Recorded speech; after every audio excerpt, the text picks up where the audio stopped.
अभी मैं ऑफिस से निकला ही था कि देखा बाहर बहुत तेज बारिश हो रही थी। मेरा ड्राइवर राघव काफी तेज गाड़ी चला रहा था। रास्ता पूरा सुनसान था और कुछ भी साफ साफ नजर नहीं आ रहा था। आज मुझे काम खत्म करते करते काफी देर हो गई थी। रात के 12 बज चुके थे और मुझे नींद भी आने लग गई थी। मैंने अपनी आंखें बंद ही की थी कि अचानक राघव ने जोर से ब्रेक लगाया। मैंने कहा, राघव क्या हो गया? ड्राइवर घबराता हुआ बोला, साह, लगता है गाड़ी के नीचे कोई आ गया है। यह बात सुनते ही मेरे होश उड़ गए। मैंने गुस्से से कहा, तुमने किसको मार दिया? उसने कहा, सा, इसमें मेरी कोई गलती नहीं थी। कोई हमारी कार के नीचे जानबूझकर आया है। यह बात सुनकर मुझे उस पर बहुत गुस्सा आ रहा था। तेज बारिश में मजबूरन मुझे गाड़ी से निकलना पड़ा।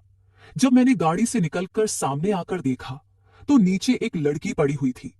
वह करीब 21 साल की होगी। उसने एक जालीदार खूबसूरत सी लाल ड्रेस पहन रखी थी। शायद उसके पैर में चोट आई थी, जिस वजह से वह उठ नहीं पा रही थी। मैं जल्दी से उसके पास गया तो देखा लड़की होश में है, पर नशे में चूर थी। उसने इतना ज्यादा नशा किया हुआ था कि मैं उससे कुछ बोल भी नहीं सका। मैंने उसे गोद में उठा लिया और ड्राइवर की मदद से गाड़ी की पिछली सीट में उसे बैठा दिया। कार मेरे घर के सामने आकर रुकी। फिर मैं इस लड़की को लेकर अपने कमरे में आ गया। मैंने तुरंत अपना फोन निकाला और डॉक्टर को कॉल किया। डॉक्टर ने जल्दी से चेक करके कहा, लड़की ठीक है, हल्की सी चोट आई है, और उन्होंने दवा दे दी। लड़की होश में तो थी, पर नशे में होने के कारण उसने मुझसे अब तक बात नहीं की थी। डॉक्टर चला गया तो मैं उसके पास आया और पूछा, तुम्हारा नाम क्या है? तुम कहाँ रहती हो? बताओ, मैं तुम्हें छोड़ आता हूं। लड़की नशे में ही बड़बड़ाने लगी, मेरा नाम प्रीति है। नहीं नहीं, सोनिया है। नहीं नहीं, अमृता है। ये लड़की क्या बोल रही है? मेरे तो कुछ भी समझ में नहीं आ रहा था। मैं उसकी तरफ देखने लगा कि लड़की अपना नाम भी ठीक से नहीं बता पा रही है। उसने कहा, मैं माधव नगर में रहती हूँ। मैंने सोचा इतनी रात को एक अनजान लड़की को अपने घर पर रखना ठीक नहीं होगा। उसे घर छोड़कर आता हूँ। मैं उसे लेकर फिर से अपनी गाड़ी में आ गया। राघव अब तक घर जा चुका था तो मैं खुद ड्राइव करने लगा।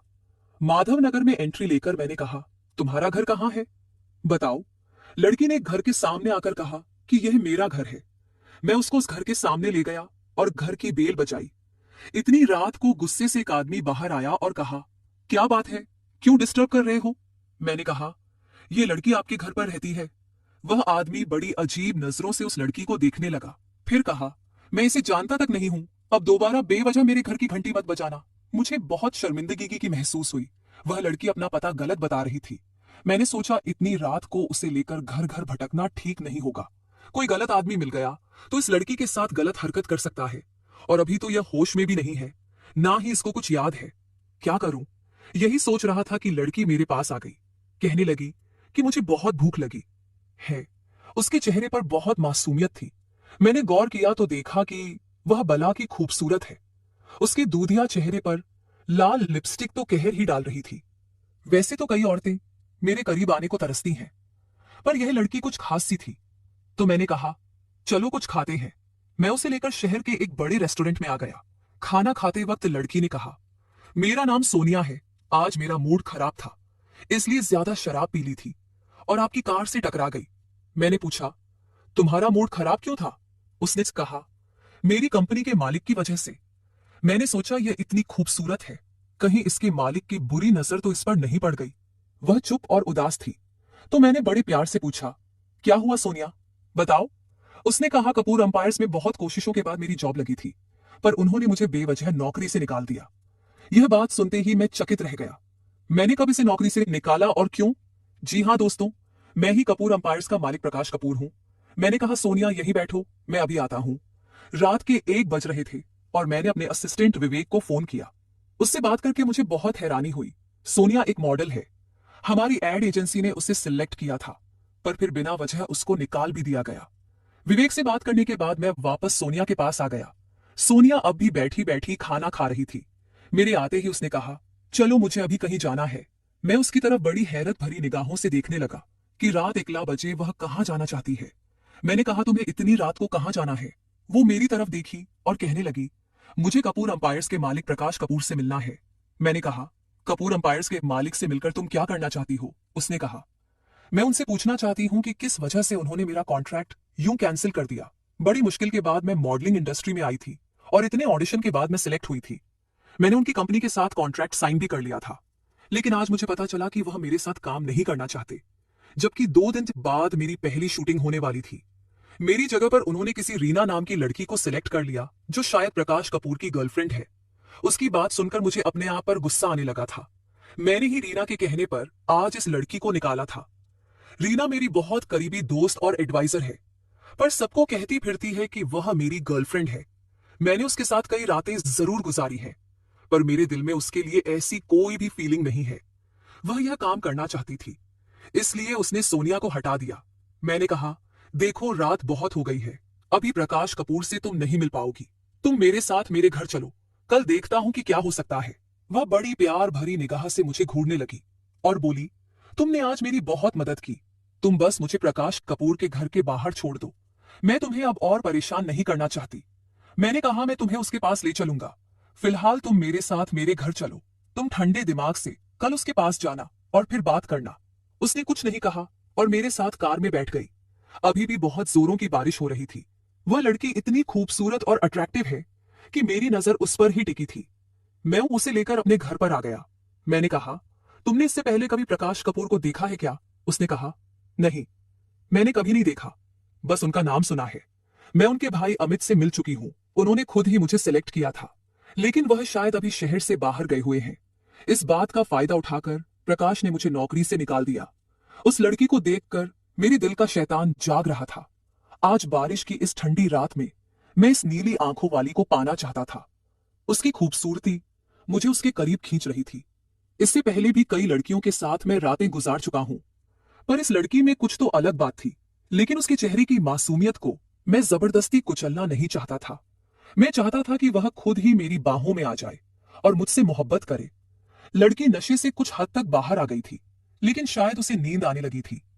मैं उसे अपने कमरे में लेकर आ गया और उसे अपनी शर्ट दे दी और कहा, इसे पहन लो। उसकी जालीदार लाल ड्रेस भीग चुकी थी। काफी देर से वह गीले कपड़ों में ही थी। उसने मेरी तरफ देखा, फिर वॉशरूम में जाकर कपड़े चेंज कर लिए। अब वह मेरे सामने आकर खड़ी हुई तो वह बस एक शर्ट में थी। मैं उसे सर से पांव तक देख रहा था। लड़की लंबी चौड़ी एकदम मॉडल जैसी फिगर थी। ना जाने क्यों मैंने इस लड़की को काम से निकाल दिया था। यह लड़की तो कयामत ला सकती। उसने मेरे पास आकर कहा, मुझे बहुत तेज नींद आ रही है, मैं उसको पाना चाहता था, इसलिए मैंने कहा, तुम यहीं पर सो जाओ। उसने कहा, फिर तुम कहां सोओगे? मैंने कहा, मैं बेड की दूसरी तरफ सोऊंगा। वो बड़ी अजीब निगाह से मुझे देखने लगी और मन ही मन कुछ सोचने लगी थी। मैंने कहा, बराओ मत, मैं उधर सो जाऊंगा। वह कुछ सोचकर चादर ओढ़कर बेड पर ही लेट गई। मेरी नजर उसकी ओर से हट ही नहीं रही थी। मैंने उसके पास आकर कहा, सोनिया, तुम बहुत खूबसूरत हो। उसने कहा, खूबसूरती से कुछ नहीं होता, मैं सक्सेसफुल नहीं हूं। ना जाने क्या क्या सपने देखकर इस शहर में आई थी और आज देखो मेरे पास कुछ भी नहीं है। मैंने कहा, मैं एक बहुत लकी इंसान हूं। तुम चाहती हो तुम कुछ बन जाओ, कामयाब हो जाओ, तो मेरे पास इसके लिए एक अच्छा तरीका है। वह बहुत मासूमियत से मुझे देखने लगी और बोली, क्या करना होगा मुझे? मैंने कहा, मैं बहुत लकी इंसान हूं, अगर तुम मुझे किस करो तो हो सकता है कि तुम्हारी किस्मत खुल जाए। वह मेरी तरफ टकटकी लगाकर देखने लगी, मानो उसे यकीन नहीं हो रहा था। वो बोली, ऐसा कैसे हो सकता है? मैंने तो कभी ऐसा नहीं सुना। मैंने कहा, यकीन नहीं आता तो आजमा कर देख लो। वह मेरी तरफ देखने लगी। वह उस समय इतनी सुंदर लग रही थी कि मैं कुछ न सोचते हुए उस पर झपट पड़ा। लड़की घबरा गई और बोली, बस अब प्लीज यहीं रुक जाओ। मैं उसकी ओर देखने लगा कि उसकी आंखें बंद हो गई थी और वह गहरी नींद में चली गई। मेरे सामने एक अप्सरा सी खूबसूरत लड़की लेटी हुई थी और वह बहुत गहरी नींद में सो रही थी। मेरी प्यास अधूरी ही रह गई थी, लेकिन मैंने सोचा कि मैं जब तक इसे पा नहीं लेता मेरी कलेजे को ठंडक नहीं पहुंचेगी। और यही सोचकर मैं उसके जिस्म से कपड़े खोल खोल कर अलग करने लगा। लेकिन तभी मेरी नजर उसके सीने पर पड़ी तो मेरे पैरों तले जमीन निकल गई। मैं बिल्कुल पसीने पसीने हो गया और मेरे आंखों से आंसू आ गए। मैं हर हाल में इस लड़की को पाना चाहता था, लेकिन एक पल में ही वह लड़की मुझे अपने आप से दूर जाती नजर आई। मजबूरन मैंने उसे उसी हाल में छोड़ दिया। फिर क्या था, मुझे भी नींद आ गई और मैं भी सो गया। सुबह 5 बजे जब मेरी नींद खुली तो मेरी नजर फिर से सोनिया पर चली गई। उसके चेहरे की मासूमियत मेरे दिल को छू रही थी और अचानक ही उसकी भी नींद खुल गई। नींद खुलते ही एक पल के लिए वह घबरा गई। उसने मुझे देखा, फिर अपने जिस्म को देखा। उसके जिस्म में कपड़े नहीं थे। वह जल्दी से उठी और मेरी दी हुई शर्ट पहन ली। उसके बाद जल्दी से उठकर वह बाथरूम चली गई और अपने जालीदार कपड़े पहनकर फिर से वापस आ गई। बाहर आकर वह मेरी ओर बड़े गुस्से से देखने लगी और बोली, सच सच बताओ तुमने मेरे साथ रात में क्या किया? मैं उठकर बैठा। मैंने उससे कहा, मैंने तुम्हारे साथ कुछ नहीं किया। उसने कहा, फिर मैं ऐसे हाल में कैसे आई? मैंने तुम्हें अच्छी तरीके से पहचान लिया है। ऐसी हरकत तुम ही कर सकते हो। मिस्टर प्रकाश कपूर। उसका नशा उतर चुका था। शायद इसलिए उसने मुझे पहचान लिया था। एक पल के लिए तो मेरी बोलती बंद हो गई और मैं चुपचाप उसकी ओर देखने लगा। वह लड़की अपना पर्स लेकर जाने लगी थी कि मैंने उसका हाथ पकड़ लिया और कहाँ जा रही हो? रुक जाओ। उसने मेरा हाथ झटक दिया और कहा, मैं तुमसे नफरत करती हूँ। मेरे दिल में कोई और है। मैंने कल रात उसके सीने पर एक लॉकेट देखा था जिसमें उसकी और मेरे भाई अमित की तस्वीर थी। मेरा भाई पिछले 1 महीने से काफी खुश नजर आ रहा था। अभी शहर जाने से पहले उसने मुझसे कहा था कि भैया मैं काम से वापस आकर तुम्हें एक बहुत बड़ी खुशखबरी दूंगा। मैंने कहा, कोई लड़की का चक्कर है क्या? तो वह शर्माने लगा और बोला, भैया मैं उससे आपको जरूर जरूर मिलवाऊंगा। हमारे आसपास हजारों लड़कियां मंडराती रहती हैं, पर अब तक मैं अपने लिए कोई खास नहीं चुन पाया। मेरे छोटे भाई अमित को उसकी पसंद की लड़की भी मिल गई है। लगता है वह यहाँ सीरियस है। लेकिन कल रात को जो कुछ भी हुआ, जिस तरह से सोनिया मेरी कार के सामने आकर टकराई, यह कोई इत्तेफाक तो नहीं हो सकता। शायद किस्मत हम दोनों को मिलाना चाहती है। मेरा दिल सोनिया पर आ गया था और मैं उसे किसी भी हाल में अमित का नहीं होने दे सकता था। भले ही वह मेरा भाई है। सोनिया मेरी जिंदगी है। सोनिया सिर्फ मेरी है। मैंने कहा, सोनिया मैं तुम्हें पसंद करने लगा हूं। तुम्हें वापस से कॉन्ट्रैक्ट मिल जाएगा। तुम्हारे करियर को मैं 4 चांद लगा दूंगा। बस तुम मेरी हो जाओ। उसने कहा, मुझे तुम्हारी दया नहीं चाहिए। मैंने अपने बलबूते पर ही यह कॉन्ट्रैक्ट हासिल किया था और मैं तुम्हें बहुत अच्छे से जानती हूं। तुम्हें बस लड़कियों का इस्तेमाल करना आता। और इतना कहकर वह जाने लगी। मैंने उसका हाथ पकड़ लिया। वह अपने आप को छुड़ाने लगी। मैंने कहा, सोनिया मेरा यकीन करो, मैं तुमसे प्यार करने लगा हूं। कल जो कुछ भी हुआ वह इत्तेफाक नहीं हो सकता।